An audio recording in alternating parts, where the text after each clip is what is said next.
Bonjour à tous et bienvenue dans cet épisode de DB World. Aujourd'hui, on va parler d'un type de sécurité sur les coasters. Allez, c'est parti.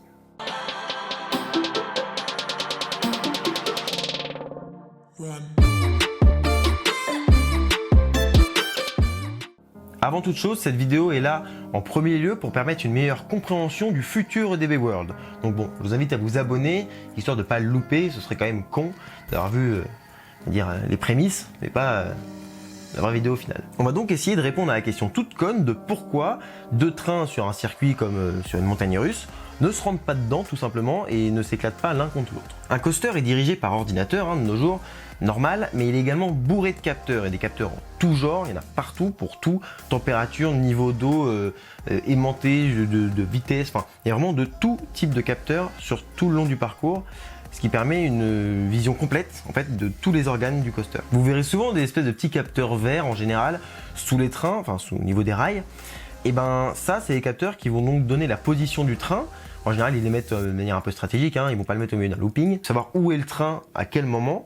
Et c'est quand même assez important pour la gestion et pour éviter justement que les trains se rentrent dedans. Il faut comprendre qu'un train peut circuler dans des zones définies au préalable. Elles s'appellent en général zone de freinage bloc, section bloc ou zone bloc, bref, c'est un peu comme on veut, seulement la zone de freinage bloc, c'est vraiment une zone que de freinage.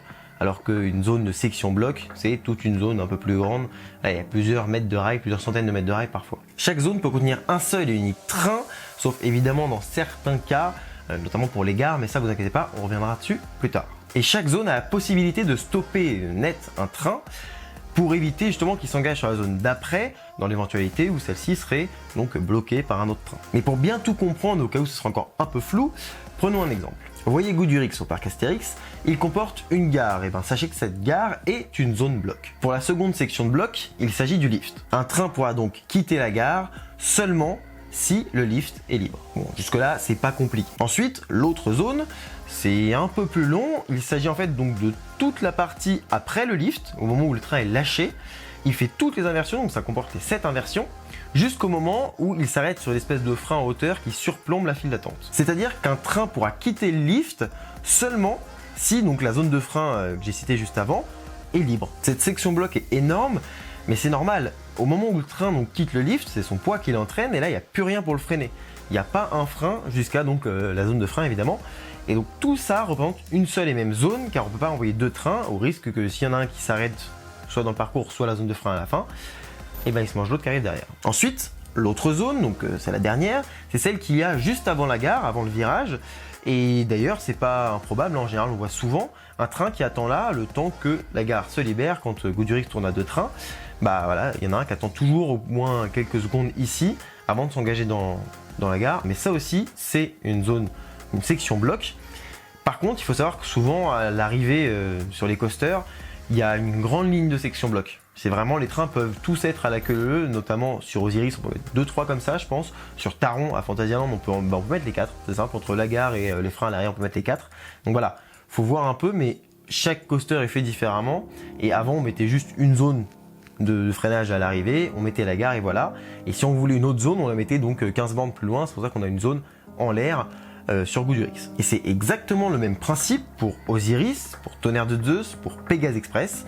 Voilà, ils fonctionnent tous de la même manière avec des sections blocs. D'ailleurs, Pégase est un très bon exemple car deux trains peuvent circuler simultanément sur le parcours. Entre le parcours aller et le parcours retour de Pégase, ce qui fait donc office de section bloc, c'est toute la partie avec le temple de Méduse. Donc tant que le temple de Méduse n'est pas libre, théoriquement on ne peut pas faire partir un train depuis le lift. En vrai non, c'est faux, ils peuvent faire partir un train depuis le lift parce que le lift avant le temple de Méduse, là en roue, qui arrive un peu vite, et ben celui-là il fait section bloc. C'est pour ça que souvent on voit donc un train qui part sur le lift et on entend Méduse qui se libère parce que en fait le train peut attendre dans la montée sans problème. Après s'il pleut et que le train est chargé, il y a moyen qu'il reparte pas parce que c'est des routes friction, il faut pas déconner, on est en Picardie. Voilà, quand il pleut, il pleut. Mais le fait est qu'on peut arrêter le train, qu'il reparte ou pas, on s'en fout. Le but c'est de l'arrêter. Après s'il repart pas, les gens sont en sécurité, on s'en tape. Je me demande si c'était assez clair, ça c'était un peu fouillis. Dans ma tête c'était fouillis, je suis peut-être fouillis là maintenant. Mais voilà, en gros, il y a 2 zones de blocs au niveau de Méduse, il y a le temple, il y a une zone de blocs, et il y a donc le lift avant le temple. Et puis dans Pégase, il y en a plein, hein. Il y a le temple, il y a donc la gare, l'avant-gare, l'avant-avant-gare, là où ils font demi-tour. Le moment où il arrive et il freine, pareil, il peut s'arrêter là. Ils peuvent s'arrêter en bas du premier lift, enfin bon, non, il y a vraiment beaucoup de zones. Ce qui permet donc de faire fonctionner quand même à 4 trains. Bon, il pourrait peut-être fonctionner à plus, mais c'est relou ça, hein, le rendement ne suivrait pas.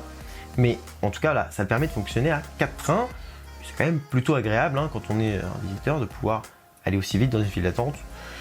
C'est pas négligeable. C'est pourquoi plus on a de zones de section bloc, avec donc des freins blocs, plus on peut faire circuler de véhicules et de trains sur le parcours. À titre d'exemple, Hagrid's Motorbikes Adventure à Universal, avec toutes ces zones de launch, je crois qu'il en a, je crois qu'il y a 7 zones de propulsion avec des moments où ça descend, ça monte, enfin bref, des zones de frein de partout.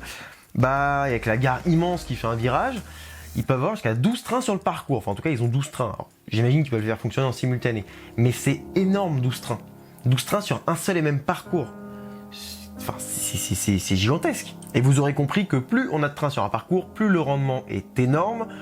Donc, ça me plaît. Voilà, moi je kiffe quand le rendement est énorme, vous savez sûrement pour la plupart. Après, il y a tout de même des exceptions avec les gares qui peuvent contenir en même temps plusieurs trains. Alors, je parle pas d'une gare qui peut donc mettre 2 trains. Et moi, je vous parle d'une gare comme par exemple Osiris, je crois qu'il a fait ça. Je crois qu'il a fait ça.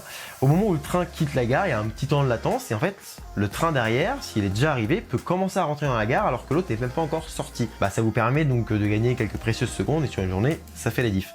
Et c'est vraiment un des rares cas où on peut avoir cette, voilà, ce double train sur la même zone de section bloc. Autre cas, les lifts, car oui, certains lifts sont faits pour avoir plusieurs trains sur leur lift. Vous pourrez voir ça notamment sur la trace du Aura. Bon là, encore une fois, c'est prévu pour. Et à tout moment, le lift peut s'arrêter, soit avec les deux dessus, soit avec seulement un. Et par exemple, si les deux sont un peu trop collés, il peut donc libérer le premier et s'arrêter pour pas libérer le deuxième. Ça pareil, soit des fois les lifts sont séparés en plusieurs parties, soit il y a des détecteurs tout le long du lift, donc ils savent après où sont les trains. Enfin, voilà, il y a tout un système qui est fait pour, qui est bien pensé pour le coup. Pour en revenir à Goudurix, il pourrait très bien fonctionner avec 3 trains au lieu de 2, car il comporte 4 zones de section bloc. A noter qu'il faut toujours une zone de plus qu'il n'y a de trains pour pouvoir avancer, car oui, si vous vous retrouvez, imaginez vous prenez un cercle et chaque train a une zone et il y en a 3 en tout, aucun ne peut avancer. Par contre, s'il y en a une qui se libère, le premier peut avancer, donc le deuxième peut avancer, le troisième peut avancer, etc., etc. Et donc là, on se trouve avec un circuit qui fonctionne. Mais il faut toujours qu'il y ait une zone de section bloc en plus que de nombre de trains au total. Sur ce, merci d'avoir regardé la vidéo jusqu'au bout. Je vous dis à bientôt pour un prochain épisode de DB World qui s'annonce normalement pas trop mal, pas dégueulasse, hein. D'ici là, soyez enthousiastes. Salut!